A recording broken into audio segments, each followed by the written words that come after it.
રાજ્યના પોલીસ વડા અને વડગામના ધારાસભ્ય વચ્ચે શાબ્દિક જંગ જોવા મળ્યો, જ્યાં ડીજીપી વિકાસ સહાયે પોલીસ અધિકારીઓને સંબોધન કર્યું હતું। પોલીસ અધિકારીઓ સામે કાર્યવાહી માટે વિભાગ સક્રિય હોવાનું ડીજીપીએ કહ્યું હતું। વિભાગ બહારનો વ્યક્તિ કાર્યવાહીનું કહે તો તે કાયદામાં નથી। ડીજીપીના નિવેદન સામે ધારાસભ્ય જિગ્નેશ મેવાણીનો જવાબ। તેમણે કહ્યું કે તમારા કર્મનિષ્ઠ અધિકારીઓને હું સલામ કરું છું। મોટાભાગના પોલીસ અધિકારીઓ ભ્રષ્ટાચાર કરી રહ્યા છે। ભ્રષ્ટાચારી પોલીસ અધિકારીઓ સામે કાર્યવાહી કરવાની વાત મેવાણીએ કરી।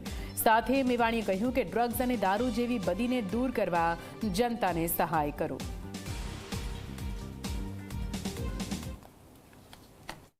અને જો ભૂલ કોઈ વ્યક્તિ કરે, કોઈ અધિકારી કરે, કોઈ કર્મચારી કરે તો એને નશ્વર કરવા માટે અમે લોકો બેઠા છીએ। ડિપાર્ટમેન્ટના લોકો છે, પણ ડિપાર્ટમેન્ટના બહારના કોઈ વ્યક્તિ મારા અધિકારીને કર્મચારીને કોઈ કહી જાય, તમારા અધિકારી કર્મચારીને કોઈ કહી જાય તો એ ટોલરેટ કરવાની કાંઈ જરૂર નથી। You are the leader of the force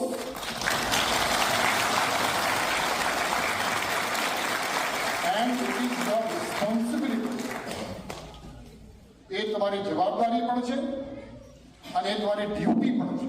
તમે જેને લીડર ઓફ ધ ફોર્સ કીધા એવા તમારા કેટલાક કલીગ્સ અને ઉચ્ચ આઈપીએસ અધિકારીઓને લોકો ચોપડાઈ જાય છે। કેમ સાંભળી લેવું પડે છે?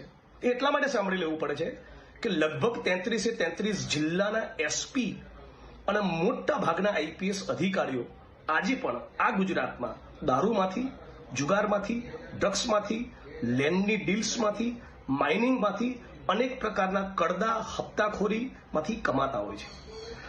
તમારા લીડર ઓફ ધ ફોર્સ તમે જેને કહો છો એવા ઓફિસ અધિકારીઓનું મનોબળ રજનીશ રાય, સતીશ વર્મા કે રાહુલ શર્મા જેવું ત્યારે બને જ્યારે પૈસાને સ્પર્શ ન કરતા હોય।